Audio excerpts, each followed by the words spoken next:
अस्सलाम वालेकुम dear student, कैसे हैं आप। उम्मीद करता हूँ आप सब खैरियत से होंगे।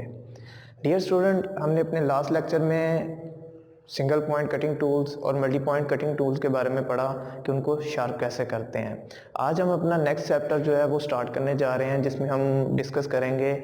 जो कि वुड वर्कशॉप में इस्तेमाल होने वाली मशीन्स के बारे में बात करेंगे।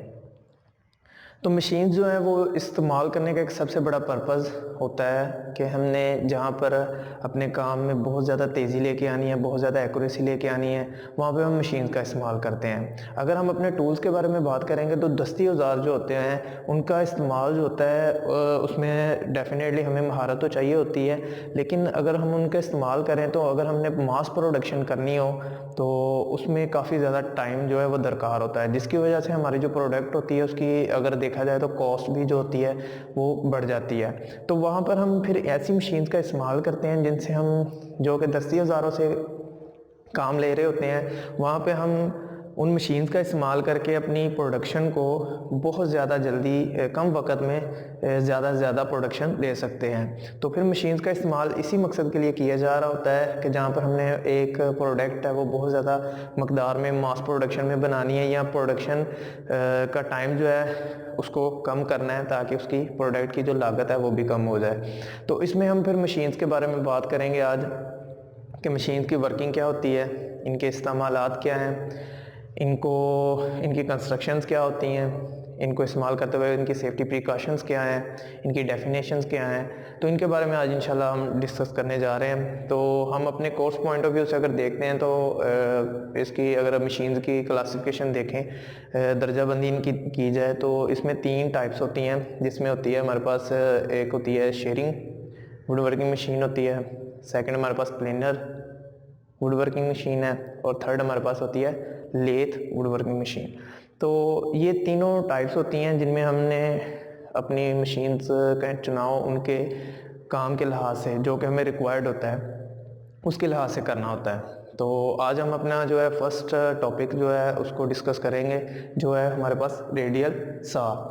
तो रेडियल जो सा है, ये अगर इसको हम इसकी डेफिनेशन के बारे में डिस्कस करें तो ये हमारे पास इस तरह का एक मशीन होती है जो कि एक कटर पर मुश्तमिल होती है,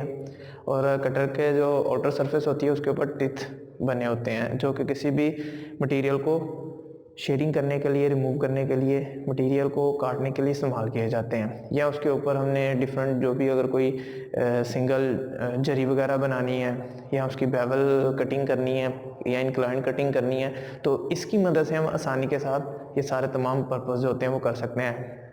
अगर इसी चीज़ को हम देखें तो वहाँ पर अगर हमें इस तरह के जहाँ पे हमने स्लॉट्स काटनी है, या हमने सरफेस फ्लैटनेस करनी है, या फिर हमने शेयरिंग का वर्किंग करनी है, तो उसके लिए हमें डिफरेंट किस्म के जो हैंड टूल्स हैं वो डिफरेंट हैंड टूल्स इस्तेमाल करने पड़ेंगे। मतलब कि इस मशीन की मदद से हम ये तमाम जो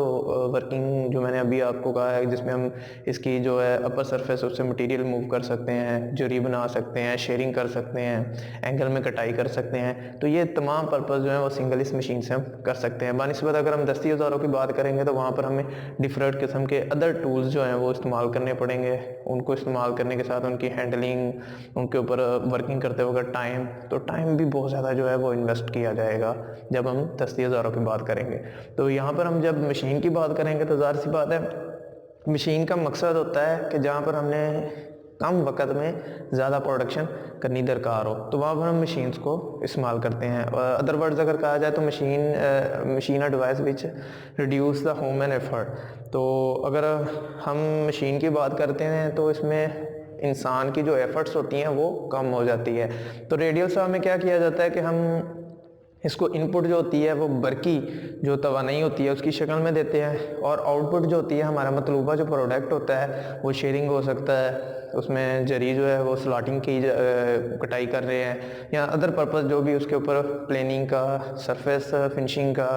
शेयरिंग का कोई भी हम ऑपरेशन जो इसके मदद से कर सकते हैं उसको बआसानी कम वक्त में बआसानी कर सकते हैं। तो इसकी डेफिनेशन भी यही है कि एक कटर जिसके मुहित के ऊपर दंदाने कटे होते हैं वो घूमता हुआ किसी भी वर्क पीस के ऊपर से, लकड़ी के वर्क पीस के ऊपर से ट्रैवल करते हुए इसके अपर सरफेस से मटेरियल को उतारते हुए आगे चलता जाता है। तो इसके इस्तेमाल से हम डिफरेंट किस्म के जो है वो ऑपरेशन भी परफॉर्म कर सकते हैं। अगर इसकी कंस्ट्रक्शन की अगर हम बात करें तो डायग्राम में मैंने एक बनाई हुई है थोड़ा सा समझाने के लिए कि इसकी अगर डायग्राम भी अगर आप देखेंगे तो इसकी डायग्राम से इसके कंस्ट्रक्शन पॉइंट ऑफ व्यू से जो है वो इसके जो पार्ट्स हैं उनकी वजाहत भी आसानी से की जा सकती है। तो सबसे पहले अगर देखें तो इसका जो अपर एक कॉलम होता है, इस जो कॉलम को हम कहते हैं रेडियल आर्म। रेडियल आर्म जो होता है ये बेसिकली एक सपोर्ट होती है जो कि इसके कॉलम के साथ बेसिकली अटैच किया गया होता है। इसकी मदद से हम क्या करते हैं कि ये वाला जो रेडियल आर्म होता है ये मुंसलिक होता है योक के साथ। योक जो है इसके साथ अटैच होता है, तो इस योक को इस हैंडल की मदद से, ये ग्रिपिंग के लिए होता है, तो इस हैंडल की मदद से हम आसानी के साथ ट्रैवल कर सकते हैं इस डायरेक्शन में। इन दोनों डायरेक्शन में हम आगे और पीछे की तरफ हरकत कर सकते हैं आसानी के साथ। ये बेसिकली रेडियल आर्म की मदद से ही मुमकिन होता है कि इसके साथ हम योक को मुंसलिक करते हैं और आगे और पीछे ट्रैवल करते हैं। इस ट्रैवलिंग के ही दौरान, क्योंकि ये कटर जो होता है एक मोटर के साथ अटैच होता है और मोटर के साथ अटैच होने के साथ ये रोटेट कर रहा होता है। ये 2D स्केच है जिसमें आपको एक साइड दिखाया गया हुआ है, तो दूसरी साइड जो होती है इसकी सेकंड साइड है, उस साइड पर जो है वो इलेक्ट्रिक मोटर जो होती है उसको नस्ब किया गया होता है। अगर हम इसके साइज़ की भी बात करें तो इसका साइज़ जो होता है वो इसके आरपीएम, जो कि फी चक्कर जो 1 मिनट में कितने चक्कर जो है रेवोल्यूशन पर मिनट ले रही होती है, और इसके अलावा इसके जो ये कटर का साइज़ होता है, इन दोनों मेजरमेंट से हम इनके साइज़ को डिफाइन करते हैं। अच्छा, ये अभी कंस्ट्रक्शन की बात हो रही थी, तो कंस्ट्रक्शन में ये जो इसका सबसे नीचे वाला पोर्शन होता है ये हमारे पास बेस होता है। बेस जो होती है ये बेसिकली तमाम पार्ट्स को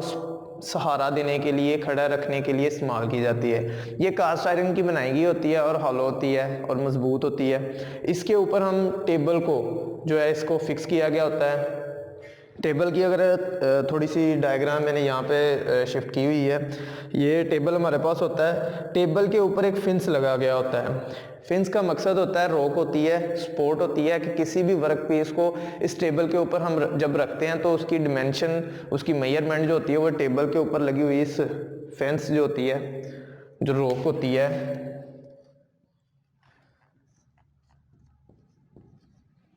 ये हमारे पास फेंस होती है। तो इसकी मदद से जो है हम फेंस की मदद से हम क्या करते हैं कि हम अपने वर्क पीस को इसके साथ सपोर्ट करते हैं, और इसके बाद हमारा ये वाला पोर्शन जो होता है जो कि इस डायरेक्शन में मूवमेंट कर रहा होता है, हमारा जो कटर है जो कि अपर और लोअर जो है गार्ड के अंदर जो है ट्रैवल करता है, घूमता है। तो ये ट्रैवल करते हुए आगे और पीछे, अब ये देखिए ये इस तरफ से ये आगे की तरफ ऐसे इस तरफ मूव करेगा। अगर हमने इंक्लाइन करना होगा तो ये वाला जो पोर्शन होता है जो हैंडल के साथ यहाँ पे योक पे लगा होता है, इसको हम टिल कर लेते हैं और ये किसी एंगल में भी कटाई कर सकता है। इसी तरह अगर हमने किसी 90 डिग्री पर इसको शेयरिंग करनी है तो बआसानी इसकी मदद से, इस फिंस की मदद से जब हम वर्क पीस को इसके साथ सपोर्ट किया होगा, इसके साथ अटैच किया होगा, तो इसकी शेयरिंग कर सकते हैं आसानी के साथ। अच्छा, नेक्स्ट हमारे पास जो इसका कंस्ट्रक्शन पॉइंट ऑफ व्यू से हमारे पास होता है, ये होता है कॉलम। कॉलम बेसिकली सहारा भी देता है, जो हमारी ओवर आर्म होती है इसको सहारा देने के लिए भी इस्तेमाल किया जाता है, और इसके अलावा ये रोटेट भी हो सकता है। ये ओवर आर्म को तकरीबन 180 के डिग्री पर इस तरफ और इस तरफ रोटेट कर सकता है। इसको रोटेशन के लिए भी इस्तेमाल करते हैं ताकि हम किसी भी इस पोर्शन में, इस तरफ किसी भी पोर्शन में कहीं भी जाके अपने जो वर्क पीस है उसको आसानी के साथ शेयरिंग कर सकते हैं। और इसका जो ये फिंस वाला एरिया होता है, इसमें यहाँ पे जरी कटी होती है जो कि इंक्लाइंड होती हैं और स्ट्रेट भी होती हैं। इनको शेयरिंग करने के लिए इस्तेमाल किया जाता है। बेसिकली हमारा जो कटर होता है वो इस पोजीशन से, इस पोजीशन जो कि ये मैंने यहाँ पर ये शो की हुई है, ये वाली पोजीशन, यहाँ से इस तरफ और इस तरफ, ये ट्रैवलिंग एरिया होता है इसका।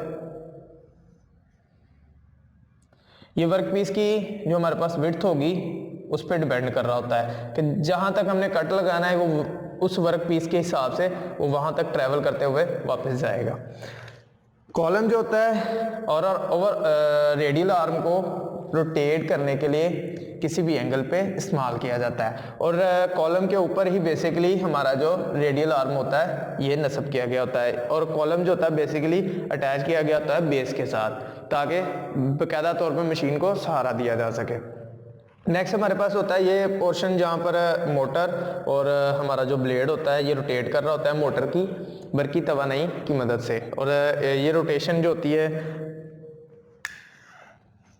इस डायरेक्शन में भी हो सकती है और इस डायरेक्शन में भी हो सकती है। तो बेसिकली इसको जब हम कोई भी अपना पर्पस होता है जो शेयरिंग का, हमारे पास कोई भी अगर प्रोडक्ट है तो इसमें क्या किया जाता है कि अगर कोई प्रोडक्ट है तो उस प्रोडक्ट को इस फिन्स के साथ यहाँ पे ऐसे अटैच कर दिया जाता है। तो ये बेसिकली क्या होता है, ये एक तरह का सपोर्ट होती है, रोक होती है, ताकि इसको यहाँ पे सपोर्ट ऐसे लग के रोका जा सके और इसके बाद फिर कटर हमारा यहाँ से आके इसको शेयरिंग कर सके। अपर गार्ड और लोअर गार्ड, लोअर गार्ड और अपर गार्ड का मकसद ये होता है, ये सेफ्टी पॉइंट ऑफ व्यू से जो हमारे पास कटर होता है इसकी सेफ्टी और इसको सहारा देने के लिए इसको इस्तेमाल किया जाता है, ताकि अगर ड्यूरिंग ऑपरेशन जो है अगर कोई हादसा आ जाए तो ब्लेड जो है वो मतलूबा जो हमारे पास जो ऑपरेटर है या वर्कर है उसको नुकसान ना पहुंचा सके, और इस गार्ड को इसलिए इस्तेमाल किया जाता है अपर लोअर गार्ड को। तो ये इसके कंस्ट्रक्शन पॉइंट ऑफ व्यू से है कि इसका कंस्ट्रक्शन पॉइंट क्या है, किस तरह पार्ट इसके क्या क्या काम करते हैं। तो अगर हम इसके यूजेस और ऑपरेशंस की बात करें तो मैंने अभी आपको इससे डेफिनेशन में भी आपको क्लियर किया इस चीज़ के बारे में कि जब हमने किसी भी पार्ट के ऊपर, अगर हमारे पास कोई भी पार्ट है तो उसके ऊपर हमने इसकी शेयरिंग करनी है, स्लॉट कटाई करनी है, तो इसको इस्तेमाल किया जाता है। अच्छा, इसके अलावा एक इसका और पार्ट होता है, ये हमारे पास होता है लीटिंग क्रैंक। लीटिंग क्रैंक का मकसद क्या होता है कि इसको रोटेट करके हम इसकी जो कटर की गहराई होती है, कट की गहराई, कि इससे हमने इसके कटर से कितनी गहराई में इसको कट करना है, तो इसकी जो कट की गहराई होती है वो हम इस क्रैंक लीटिंग क्रैंक जो है इसकी मदद से एडजस्ट करते हैं। तो इसकी आसानी के साथ हम इसकी एडजस्टमेंट कर सकते हैं कि हमने कितनी जो है वो गहराई तक जो है इसकी कटाई करनी है। अगर इसके ऊपर जुरी बनानी है तो जाहिर सी बात है जुरी बनाने के लिए हम इसकी हाफ जो होगा, वर्क पीस का हाफ जो होगा, उसकी विड्थ, उसकी थिकनेस के हिसाब से उसकी कट की गहराई जो है वो यहाँ से एडजस्ट करेंगे, और एडजस्ट करने के बाद इसको ऑपरेशन जो है आसानी के साथ कर सकते हैं। अच्छा, इसके अलावा जो है अगर जाहिर सी बात है जब हम ऑपरेशन कर रहे होते हैं, वर्किंग कर रहे होते हैं किसी भी मशीन के ऊपर, तो इसकी सेफ्टी वो बहुत ज़्यादा ज़रूरी होती है, क्योंकि सेफ्टी फर्स्ट है। और आपको पता है कि किसी भी इंडस्ट्री में जब भी हम कोई काम कर रहे होते हैं तो वहाँ पे 5 M जो होते हैं वो डिपेंड कर रहे होते हैं, जिसमें होता है man, machine, material, method and measurement. तो इनमें इम्प्रूवमेंट्स होती हैं, और इन्हीं के ऊपर अगर हम बात करें कि हिफाजती इक़दामात की बात करें तो इसमें सबसे ज़्यादा जो प्रायोरिटी दी जाती है, जो अहमियत दी जाती है, इंपॉर्टेंस दी जाती है, वो मैन होता है कि इंसान की जो हिफाजत होती है उसके ऊपर ही वर्किंग की जाती है। तो इसमें जो सेफ्टी हम अगर देखते हैं तो सेफ्टी इस पॉइंट ऑफ व्यू से होती है कि जब हम कोई भी ऑपरेशन कर रहे हैं तो हमारे जो कपड़े हैं वो ढीले ढाले नहीं होने चाहिए, क्योंकि बेसिकली हम पहले जो हम इस्तेमाल कर रहे थे तो हम हैंड टूल्स की बात कर रहे थे। तो हैंड टूल्स जो आपको पता है कि 10 औजार होते हैं और वो हम इस्तेमाल करते हैं, तो उसमें कोई बरकी तवा नहीं होती, उसमें इंसान एफर्ट होती है, इंसान की डायरेक्टली इन्वॉल्वमेंट होती है। तो इसमें भी डायरेक्टली इन्वॉल्वमेंट तो है, लेकिन इसके साथ ये जो है बरकी आला है, जो कि बरकी तवानाई से बिजली से चलने वाला आला है, मोटर लगी होती है, और एक बहुत ही सख्त कटिंग टूल जो होता है वो रोटेट कर रहा होता है। तो इसलिए आपके जो है वो सेफ्टी पॉइंट ऑफ व्यू से जो है वो आपके ढीले ढाले कपड़े नहीं होने चाहिए। आपके हाथों में जो है वो घड़ी वगैरह या ऐसी कोई चीज़ें जो कि अट्रैक्ट हो सकती हैं लोहे से, तो उनके साथ अटैच होकर आपको नुकसान हो सकता है, तो उन चीज़ों को अवॉइड करना है। फिर उसके अलावा जब हम ऑपरेशन कर रहे होते हैं, जब हमने अपना कोई प्रोडक्ट है इस फिन्स के साथ हमने अटैच किया हुआ है और अपना जो कटर है हमारा वो ट्रैवल कर रहा है, तो इसको बड़ी मजबूती से पकड़ें, क्योंकि जब हम इसके ऊपर ऑपरेशन कर रहे होते हैं तो मोस्टली जो होते हैं हमारे पार्ट्स होते हैं वो हम हाथ से ही उसको कैप्चर कर रहे होते हैं, माउंट कर रहे होते हैं और उसके ऊपर ऑपरेशन कर रहे होते हैं। इसके अलावा जब हमारे पास बहुत बड़े पार्ट्स हैं, लंबे लेंथी पीस हैं या बड़े पार्ट्स हैं जो कि टेबल से भी बाहर आ रहे होते हैं, तो उनको टेबल से बाहर किसी चीज़ से सपोर्ट दी जाए, फिर उसके बाद उसके ऊपर ऑपरेशन किया जाए। इसके अलावा जब भी इसको ऑपरेशन को मुकम्मल किया जाता है, मुकम्मल करने के बाद इसको हमेशा इसके एंड पॉइंट, इस पॉइंट से, फिंस से बैक साइड पर, इसके करीब ये वाले